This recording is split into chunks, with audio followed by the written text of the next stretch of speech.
mundong ito.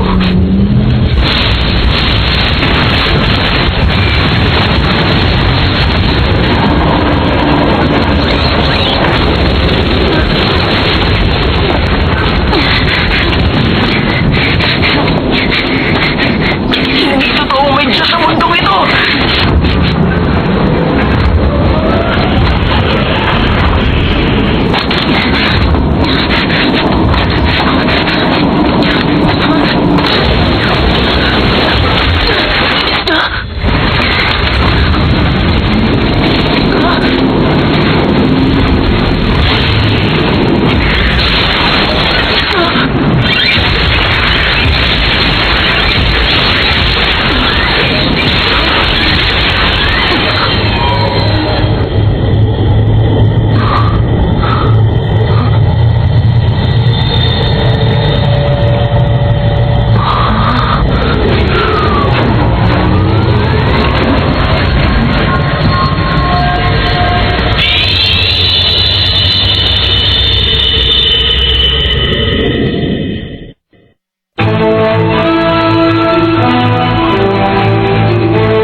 Ang solar energy compatible model ng AEU. Ang pagkakalikha ng AEU sa orbital elevator ay masasabi kong luma na. Pero kahit papano, may gusto naman silang mangyari sa mobile suit na ito. Hindi ako makapaniwala. Dapat bang narito ang isang katulad mo? Sa totoo lang, hindi naman talaga dapat. Pero determinado ang AEU sa planong ito. Dahil gusto nilang ipakita ang bagong modelo sa Human Reform League para sa nalalapit ng ika-10 anibersaryo. At kumusta naman ang kakayahan ng suit na yan? Kahit sa ang anggulo mo tingnan, matatawag lang na kopya ito sa ginawa ng flag. Ang tangi lang na bago dito ay ang disenyo. Teka! Pakiulit ka! Hoy! Narinig kita ha! Pakiulit ka! Sinabi mo! Ibang klase ha, ang sharp ng hearing sensor niya. Sinabi mo pa.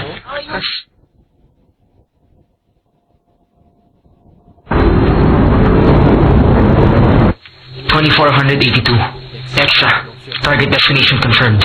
Hindi ko muna pagaganayan ng GN particles pagdating ko sa destination. Nakita ko na ang primary target. Isasagawa ko na ang unang bahagi ng operasyon tulad ng pagplano. Kapitan! Isang aircraft ang kasalukuyang paparating! Ano? Nasa 3 o'clock! Alamin ang pinagbulan! Hindi pwede magambala ang ginagawang pagtatakal! Wala ka namang makita ang radar, Kapitan! May problema, Kapitan! Pakanain ang kamera! Nakakapagtaka. Anong uri ng suit yan?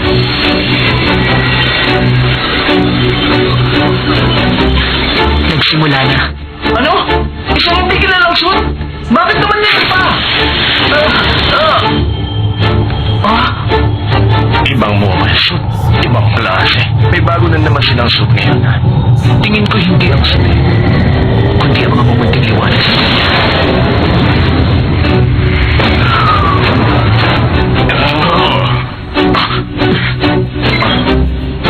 Hello! Ang inak ito! Hello! Hello, Patrick! Ano ba naman? Ayaw mag-connect! Bakit hindi ako makakontak ngayon? Nagka-problema ang connection. Mga kaibigan, makabubuting umanap na kayo ng pagtataguan! Ibig sabihin, hindi rin mula sa kanila. Saan galing yan? Gusto ko lang malaman kung kanino ka kasabi. Sa Union o sa Human Reform League. Pero maging kanino man, gusto ko malaman mong nasa teritoryo ka namin ngayon. Kaya basta ka na namang himasok dito. Teka, ano bang binabalak niya? Huwag niya sabihin ipanlalaban niya kaagad ang suit na yan. Magandang pagkakataon din ito. Sa ganyan, tiyak matataas ang value ng ENA. Isa pa, tiwala ako kay Patrick Orlasawar dahil siya ang pinakamagaling nating pilot. Sa tingin ko naman, walang magiging problema doon. Hoy, ikaw!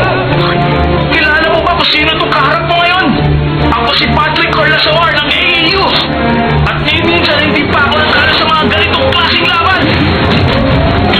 Kaya hindi ko papayagan basta ka na naman himasok dito! Ano? Umpisa na natin! Oras na extra para harapin ang target.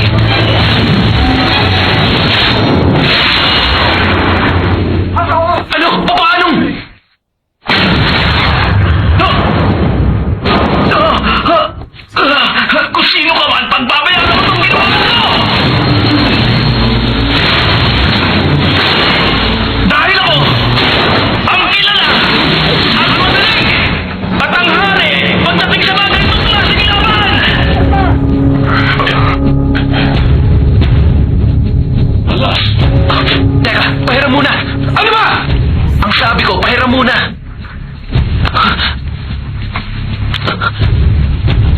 Gandam!